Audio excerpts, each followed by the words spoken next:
Hi gorgeous girls. Understanding the right food for your particular exercise level to get you the shape that you desire. That's what I want to talk to you about right now. I'm Adele from Get Gorgeous. I'm a nutritionist. I am an exercise professional and I am really interested in your gorgeous mindset. What stops you from being the gorgeous girl you know that you are? So how can you fuel your body? How can you eat the right foods for exercise? Now, whether you are sat on your bum all day at a desk, or whether you are jumping around like an exercise lunatic, very like that Specsavers advert, you know, the aerobics girl that runs into the bingo class and puts the music on.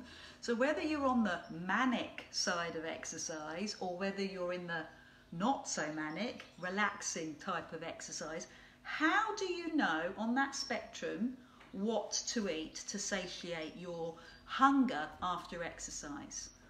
I personally believe that dietary thinking has never been easier. The nutritionists can worry about all the whys and wherefores, but basically the principles are very, very simple. It's never been easier to get the shape that you desire and to eat right.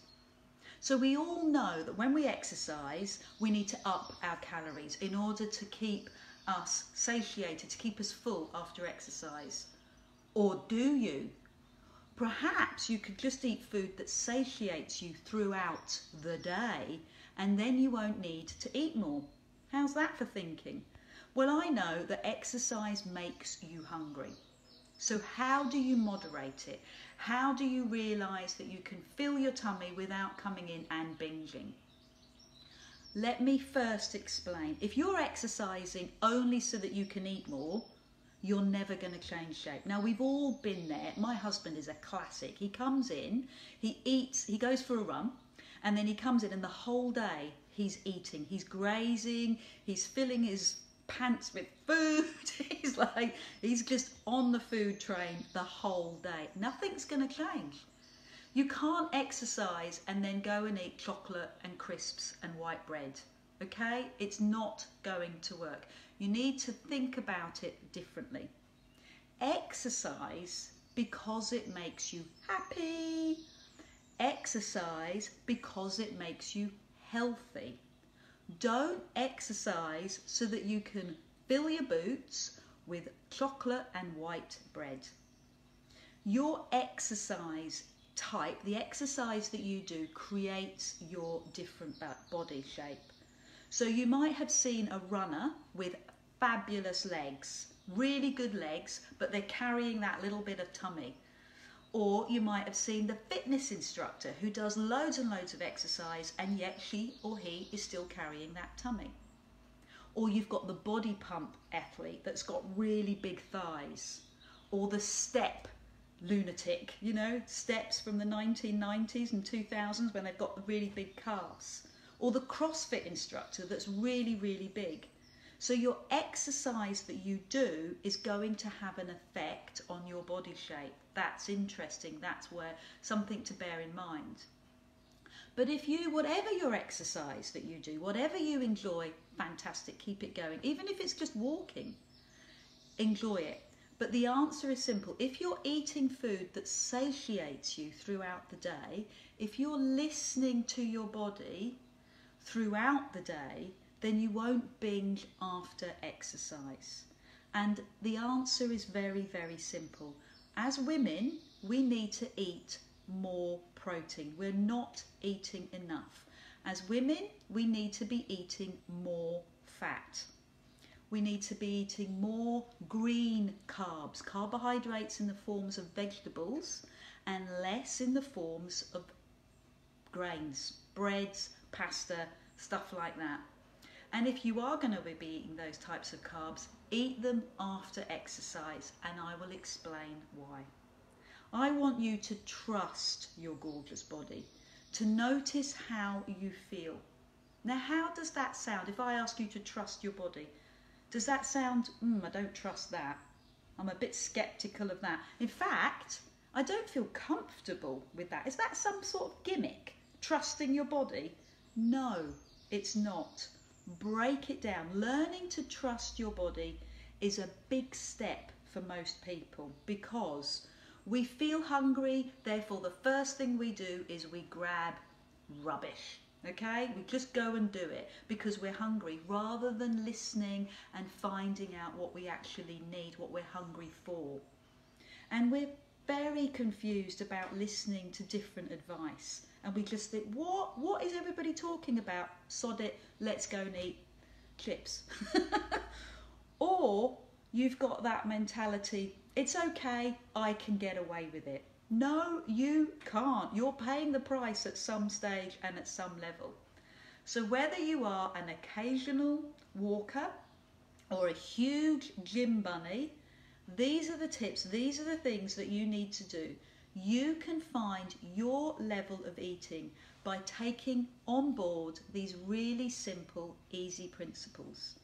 I would love you, and you can scoff at this one, but I would love you to be taking 10,000 steps every day.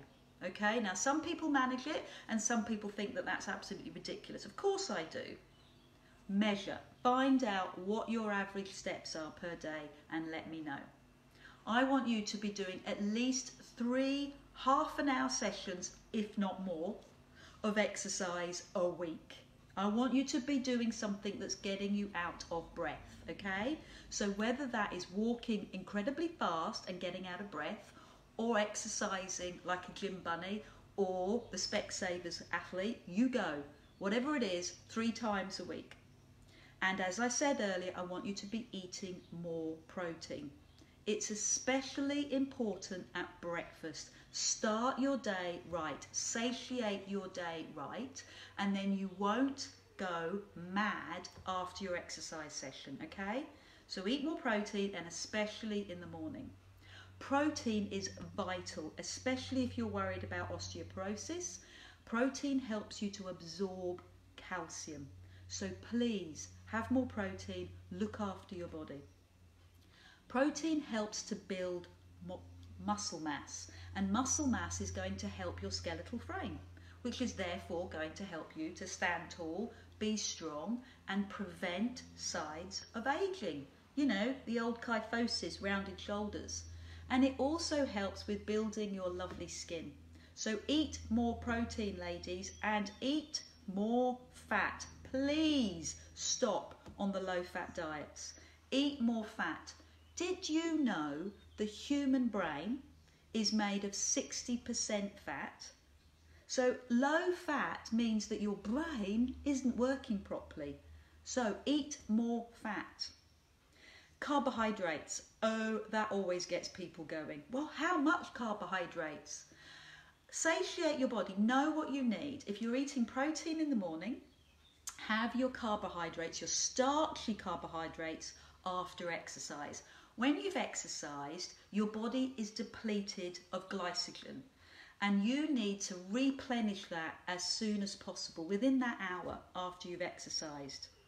And you can do that by having your starchy carbs, but eat it with protein. You need your tryptophan, your amino acid, to help those two work together.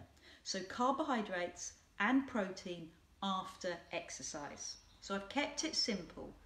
10,000 steps a day, exercise 3 times a week, eat more protein, eat more fat, starchy carbs and protein in a meal an hour after exercise. See how that works. Please don't eat chocolate and crisps. You won't get away with it. Of course you can have chocolate when you want to indulge, but don't eat it because you're hungry after exercise. I hope that makes sense. It's sent with love, and I hope it changes the way that you think about food. If you want some more help, if you want some advice, call me. I'm Adele from Get Gorgeous. I'm a nutritionist. I'm an exercise fanatic, no, professional, and I want to help you to shift your mindset. It has never been easier to lose weight than it is now. We really understand our body, and we understand nutrition in the way that we never have before. Give me a call and let's chat. Bye.